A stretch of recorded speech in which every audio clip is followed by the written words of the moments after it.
Boire au torrent 502.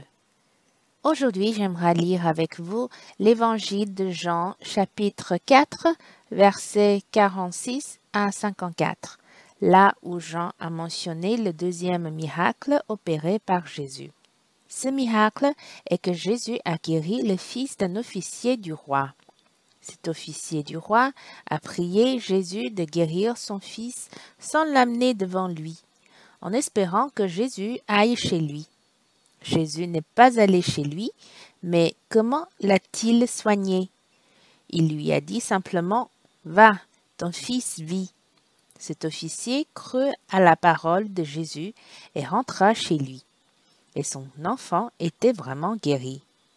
Oh là là, ce miracle est vraiment fort et dépasse carrément les distances. Pas besoin d'y aller en personne, pas besoin de le toucher. Il a simplement prononcé une phrase et le fils de l'officier du roi était guéri. Cela donne déjà une puissance si grande. Lisons ensemble ce passage de la Bible. Évangile de Jean, chapitre 4, versets 46 à 54. Il retourna donc à Cana en Galilée, où il avait changé l'eau en vin. Il y avait à Capernaum un officier du roi, dont le fils était malade. Ayant appris que Jésus était venu de Judée en Galilée, il alla vers lui. Elle le pria de descendre et de guérir son fils, qui était près de mourir. Jésus lui dit, « Si vous ne voyez des miracles et des prodiges, vous ne croyez point. » L'officier du roi lui dit, « Seigneur, descends avant que mon enfant meure. »« Va, lui dit Jésus, ton fils vit. » Et cet homme crut à la parole que Jésus lui avait dite, et il s'en alla. Comme déjà il descendait, ses serviteurs venant à sa rencontre lui apportèrent cette nouvelle, « Ton enfant vit. » Il leur demanda à quelle heure il s'était trouvé mieux, et ils lui dirent, « Hier, à la 7e heure, la fièvre l'a quitté. » Le père reconnut que c'était à cette heure-là que Jésus lui avait dit, « Ton fils vit. » Et il crut, lui et toute sa maison. Jésus fit encore ce second miracle lorsqu'il fut venu de Judée en Galilée. Après avoir lu ce passage, que ressentez-vous? D'abord, je peux ressentir la hâte de cet officier du roi lorsqu'il a entendu dire que Jésus était allé en Galilée.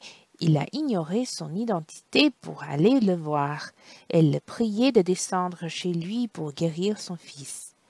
Mais avant de le guérir, Jésus a dit quelque chose.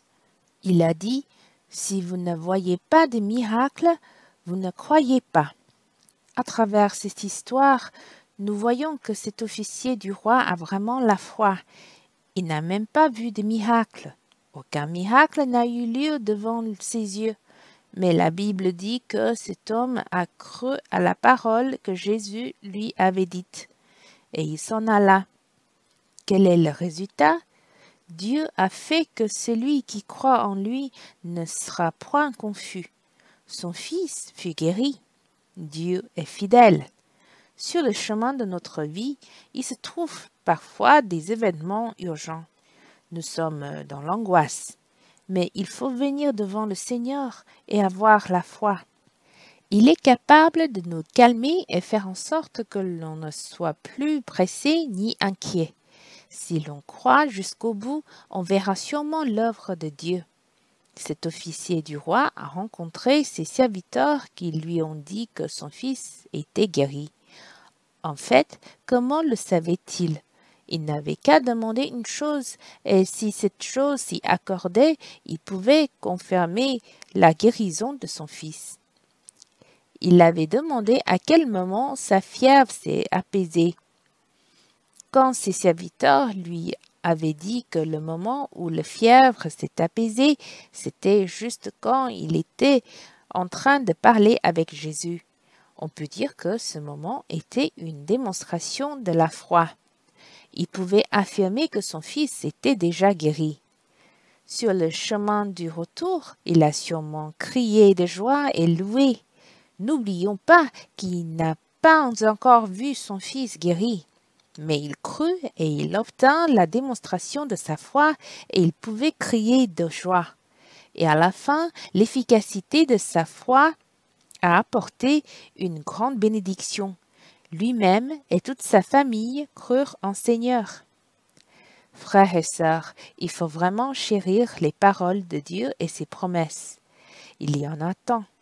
Par exemple, il fait que toute chose concourt au bien de ceux qui l'aiment. Frères et sœurs, si vous pouvez croire, vous pouvez compter sur lui dans les situations, voire crier de joie et être joyeux à l'avance. Nous n'avons pas besoin de voir des miracles pour croire, mais mettons plutôt notre foi en avant. Plus tard, nous verrons sûrement la gloire de Dieu. Frères et sœurs, la foi est vraiment très importante. La foi nous permet de capturer le cœur du Seigneur. Or, sans la foi, il est impossible de lui être agréable. Frères et sœurs, j'espère que toute notre vie, nous croyons en sentiment de Dieu pour nous et croire en la parole de Dieu et que nous pourrons marcher de façon la plus glorieuse. Que le Seigneur nous bénisse. Seigneur, merci pour être le Dieu fidèle qui ne ment point. Tu es le chemin, la vérité et la vie. Ceux qui comptent sur toi et qui te croient ne seront point confondus. Même si les conditions ne sont pas favorables temporairement, nous sommes heurtés aux ennemis, aux tentations, aux difficultés, mais nous croyons que tu fais que toute chose concourt au bien de ceux qui aiment Dieu. Seigneur, affermis notre foi, que nous puissions te croire jusqu'au bout, que nous puissions crier de joie grâce à notre foi pour surmonter toutes les difficultés. Seigneur, je veux compter sur toi.